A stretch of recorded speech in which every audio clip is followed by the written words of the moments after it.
the Gavin Newsom video. Buckle up, right? Strap in, because I found myself being so angry and filled with vitriol and filled with disdain for the move, the choice, the methodology, the clips I saw.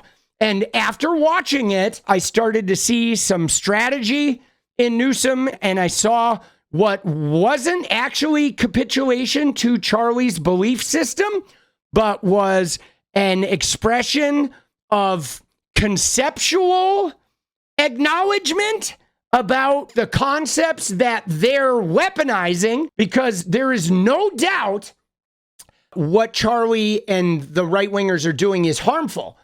But what I did notice is that it would appear that Gavin's intent is to dismantle what Charlie is doing and not to emulate it in order to gain political victory. Because I do believe that Gavin, even after watching that he wholeheartedly is on the side of LGBTQ people and trans rights and human rights in general.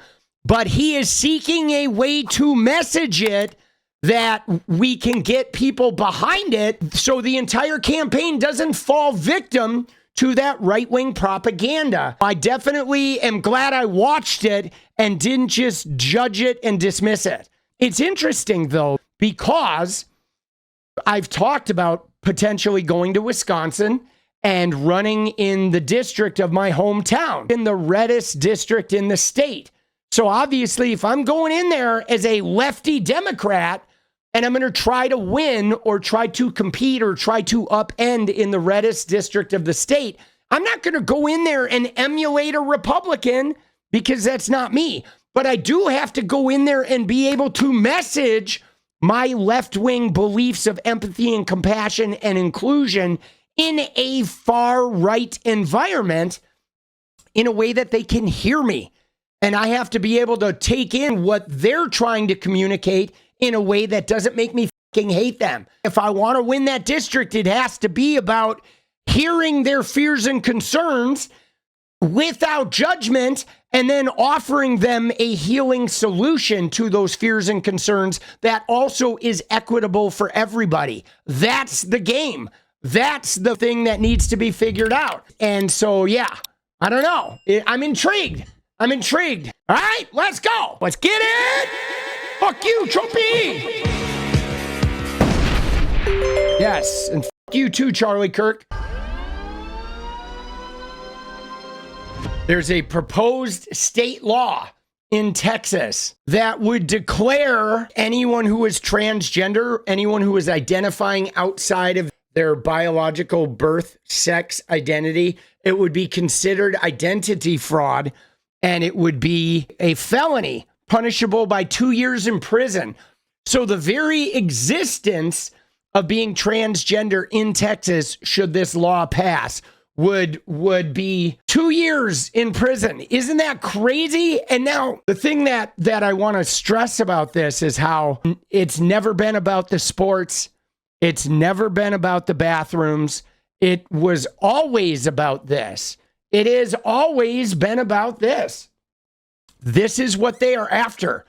The evangelical Christians, the Christian zealot, Christian nationalist Christians, they cannot ever tolerate the existence of transgender people or any type of gender nonconformity, because it blows apart their stranglehold on societal shame, a shame-fueled culture. So this is where they're headed in one way, shape, or form, guys. And it's always been what it's about. The whole sports and bathrooms issue has just been a methodology for them to try and get the public on their side. If they can get the public on their side and get the public believing these people are dangerous and harmful and that they will stop at nothing to invade your spaces and harm your daughters and your wives, then they can pass laws that can put them in jail.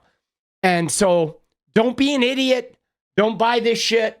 But we knew this shit is coming already from the beginning. Here's the problem that I have is Charlie Kirk is a liar. He's a manipulator, and he sells degeneracy and fucking humanity to young kids. He turns young kids against other young kids.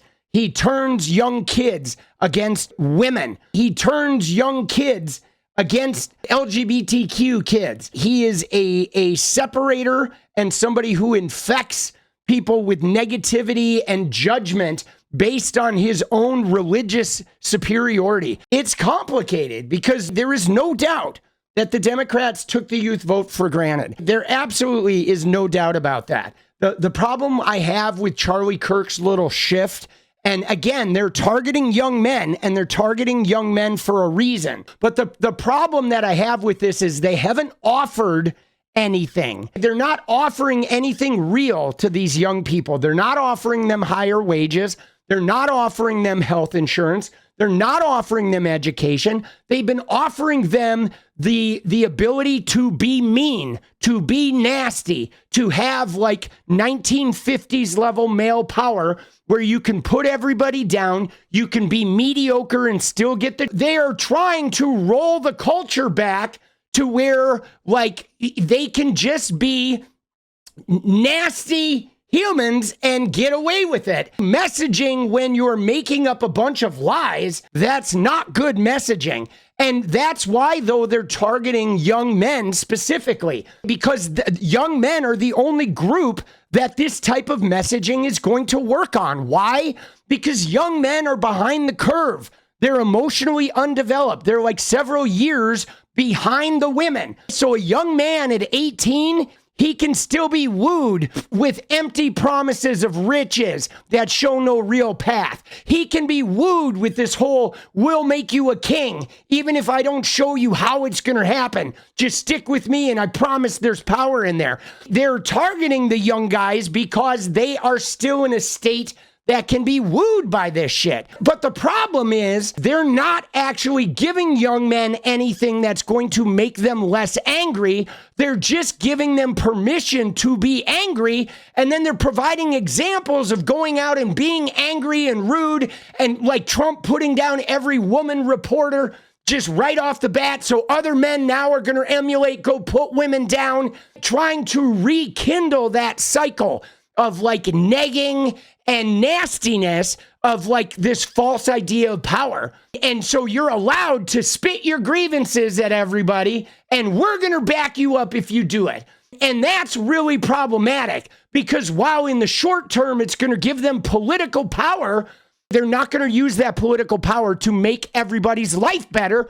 They're going to use that political power to take away the rights of women, gays, trans people, people of color. And that will roll us back to the 50s.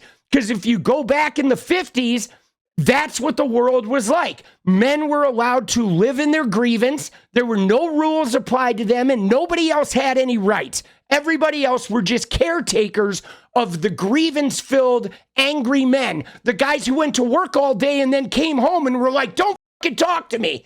I had a rough day. Get out of here. I'm going to watch TV. Go somewhere else. Have your mother take care of that shit.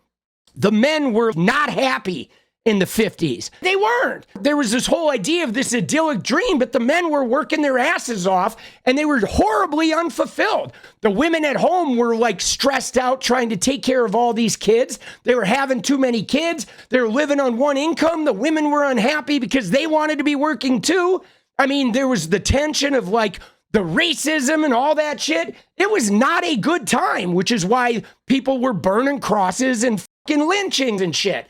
You know, the thing that sucks is Charlie and those guys are just weaponizing the shadow side of young men in a way that's going to be harmful to everyone but their white Christian nationalist cronies, and specifically the people with money.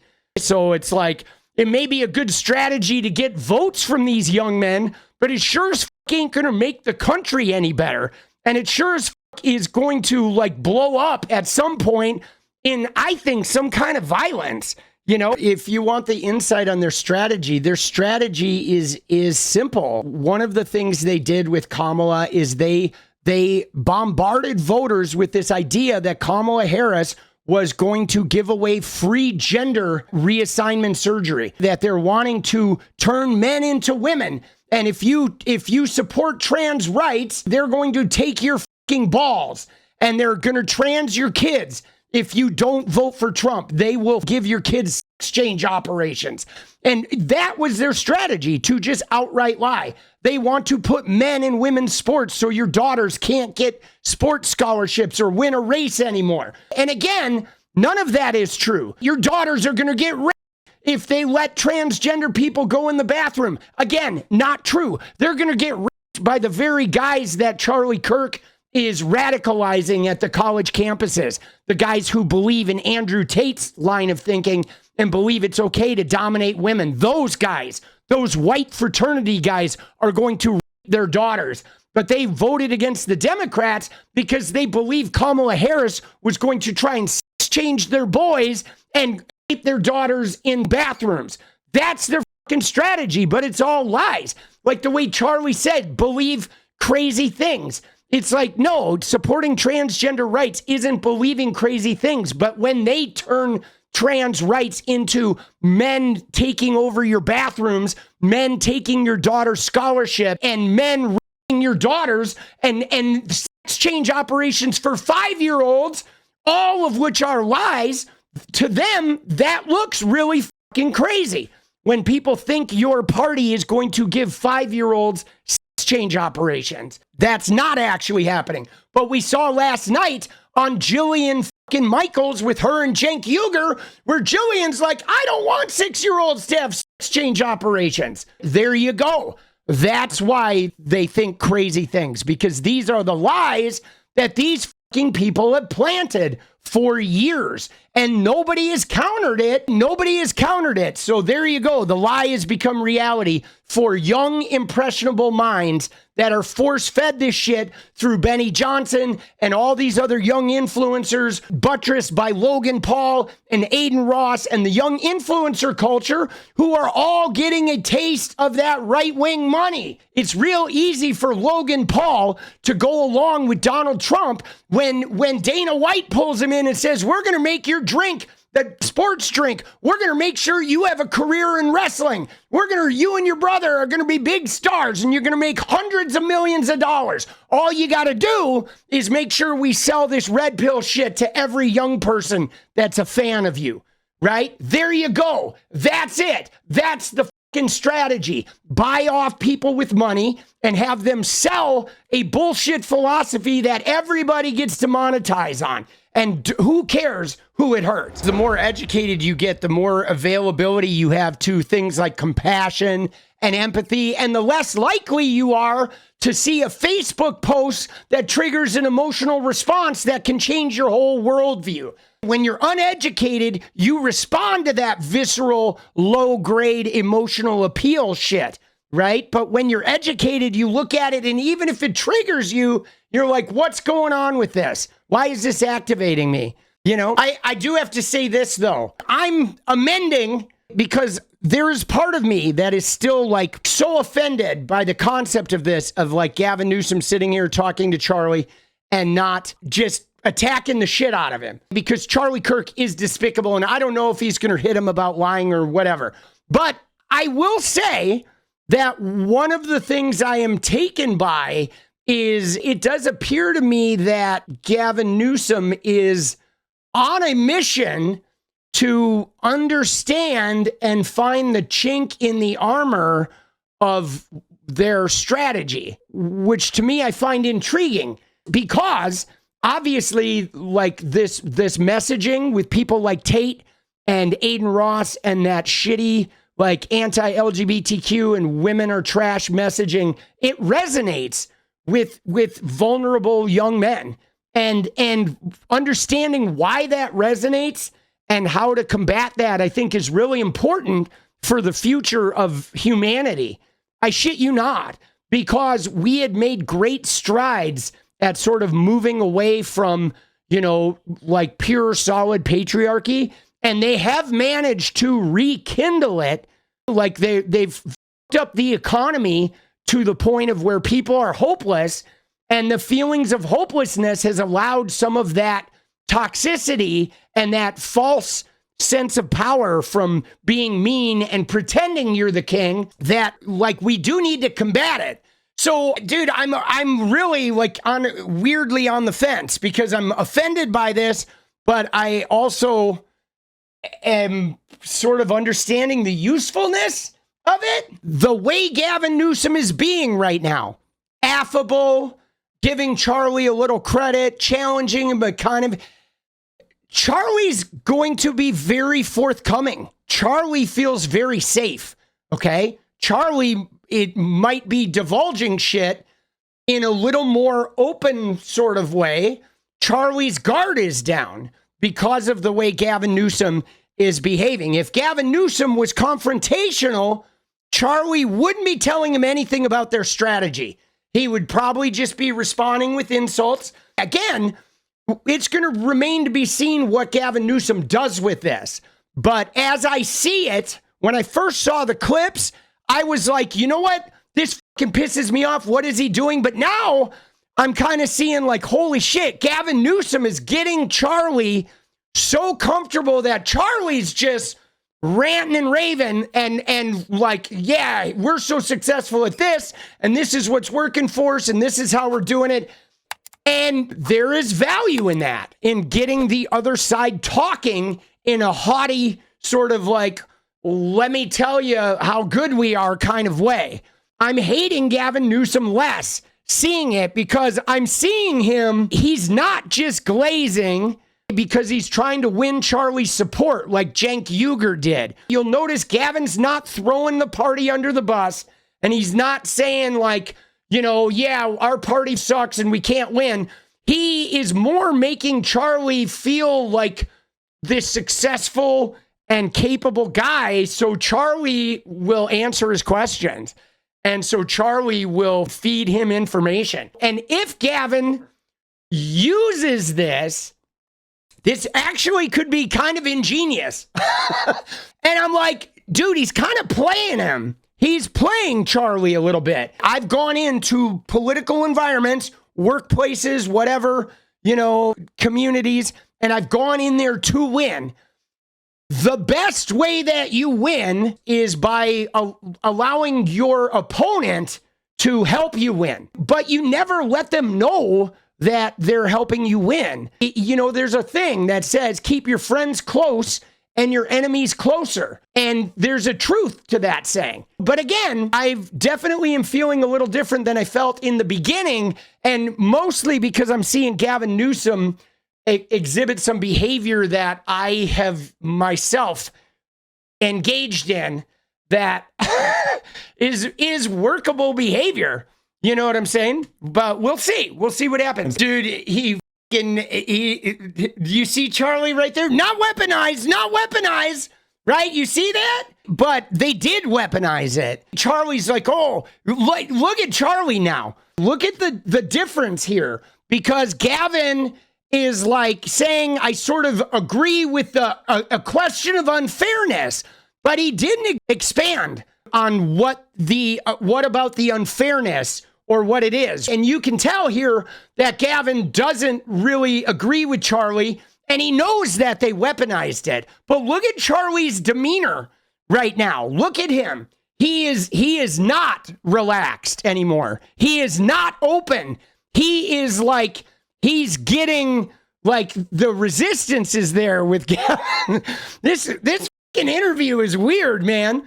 Dude, I mean, there's no doubt. I made a TikTok about this, guys. You know, the trans issue is complicated because Charlie Kirk and these guys, they have messaged it around very triggering base level emotional responses that everybody has. Everybody, every parent has a base level emotional desire of like, we want our kids to be safe. We want it to be okay. We want life to be fair. Now, they have weaponized completely around that, around the fairness, around the safety, around your kids are not safe, your kids are in danger. And they've done a very good job of hitting those base emotions. Now, they're going to continue to do this. We have to find a way to message equity for human beings that breaks through and doesn't disappear under their shit. And we also have to be very cognizant of supporting trans people and not allowing them to just bully us out of supporting trans people to where we, take their narrative and run with it. We don't want to be carrying their fucking narrative. This is super intriguing. I don't think it has to be outside. I don't think empathy and compassion have to be outside traditional norms and customs. And that's what we really have to unlock as, cisgendered white men who defend trans people. We have to figure out, how do we defend trans people and force the integration of them based on the actual humane values that we are all attached to? Because it's there. They used to do the same shit that he's saying with like, this unfairness or whatever. They did this shit with segregation, saying that, close contact with those people was going to cause problems, but those people being the people of color, that there was a lack of safety, there was a danger, they were going to take over, they were going to harm the women. There was a lot of fear centered around harming the women. It was a constant stream of propaganda that othered people of color that made it very easy to segregate. And eventually, there were some people that went in and compassionately joined with, just starting with the lunch-ins, right? The Woolworth lunch counter sit-ins where white people went and sat at the counter with people of color, and throngs of rednecks went in there and were smearing ketchup and molasses and, pancake syrup all over the people sitting there. And they just didn't fight. They just sat there and hung in solidarity. And eventually what happened was their lack of fighting and their compassionate sitting with the people of color caused the white people that were trying to stop the end of segregation. They behaved badly. They got violent. They got very they harmed people, and they started crossing the lines, which then swung the compassion from the white people to the people of color. Like, holy shit. Like, they're just sitting there at a lunch counter with you, and these fucking white people are behaving like fucking savages. Like, goddamn, bro. And next thing you know, like the National Guards people were shooting students at Kent State, right? So there is something to be said to finding a way to appeal the integration of these people that have been othered on a way that is about forcing the bad behavior to come from the people trying to stop the equity. And that's important, figuring that out. You don't want the people working for the equity to be causing the harm. You want the people trying to stop the equity to be the ones behaving badly. And that's like a mind game. That's a chess game that we do need to figure out. And now I'm kind of like, I hate to say it, but Gavin Newsom is kind of blowing my mind here, because he is actually, I've been trying to figure out in my head, how we have to attack this thing, because human rights have to be number one. But you can't, if you're openly harming, it's easy to be portrayed as what you're doing is bad. You have to know when to harm and you need to instigate the harm from the other side is really what needs to happen.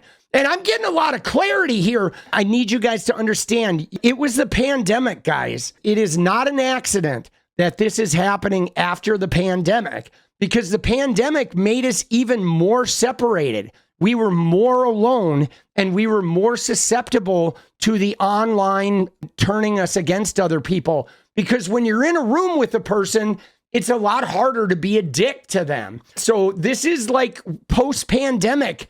The pandemic exacerbated this, and they were able to take advantage of it. If there was no pandemic, I don't think there's a Trump right now. Seriously, that isolationist, and over the next decade, that's going to change if we get people into shared spaces again. We need more community spaces. But But one thing I want to point out here about the flaw in the Charlie Kirk thing is Gavin Newsom identifies that ad was devastating. And I, too, know that ad was devastating. And I wanted Kamala Harris to counter that ad in some way. And she didn't. She was running ads about how I believe in the workers. I'm going to take care of you. And Trump was like, no, they're the party of they, them. But the problem I have, guys, is that Charlie Kirk knows that ad's not true. The Democrats are not just the party of they, them. That's absolutely not true. We have not centered our whole reality around transgender people. We literally are just the same people that are in the Democratic Party now are the ones who became Democrats in the 60s and ended fucking segregation. Okay? So that ad was a lie. It was a lie. It was a falsehood. It was a weaponization of the fears of those like young men football fans. And they piped it in to the football, into the environment. Football, UFC, young men, they're going to cut your balls off. They're going to take away your masculinity. They hate you. They're trying to turn you into whatever, XYZ. It's deceitful and it's dishonest and it's harmful because it weaponized hate and intolerance and weaponize the rage of young men. The rage is about their own lack of skills and their own, like, not believing in themselves and being scared, fear of the changing of the world. They're not going to economically be able to be good men and take care of themselves. They weaponize that fear against trans people and women, and that's harmful, and that's dangerous and damaging, but Charlie doesn't fucking care. He doesn't care if it's harmful. He doesn't care if it's dangerous or damaging because the voters had been locked up in a pandemic and they were alone and they were disconnected and they were scared and they were like traumatized. And these guys rolled in the middle of that to a bunch of people that were scared and lonely and hurt. And they're like, ha ha. Right, you know everything you feel, we're going to go aim it right at these people. You're going to dump it all into them and them. We don't care what happens to them. That's what they did.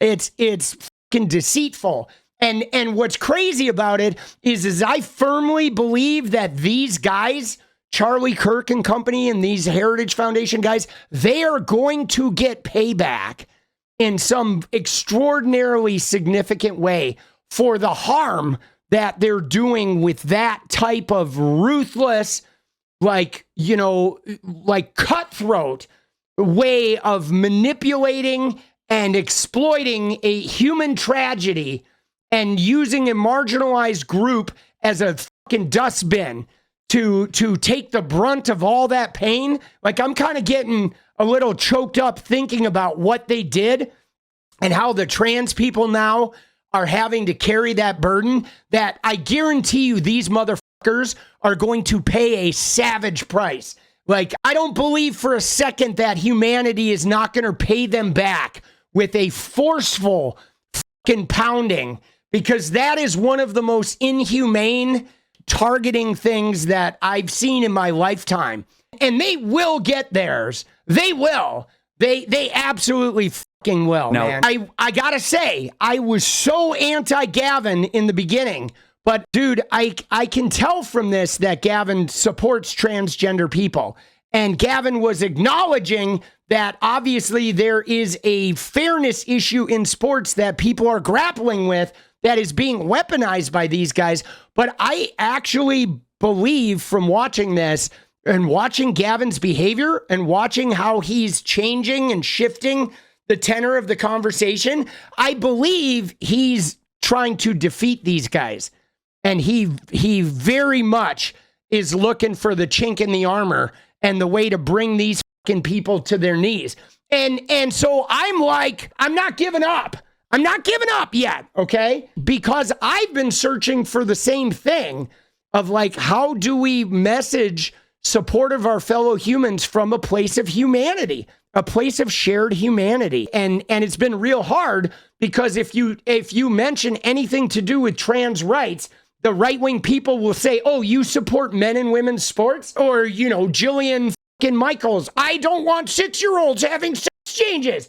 It's like, yo, Jillian fucking Michaels, no 6-year-olds are getting sex changes, you stupid bitch. And by the way, Jillian Michaels, while we're talking about it, you're unnatural. Goddamn woman, you're 50 years old. Why are you looking like a synthetic 18-year-old person and trying to use your skinny, like synthetic, weird-looking 18-year-old body that you're trying to cram your 50-year-old self into? Why are you selling that shit along with diet pills to fucking women, you fucking toxic bitch?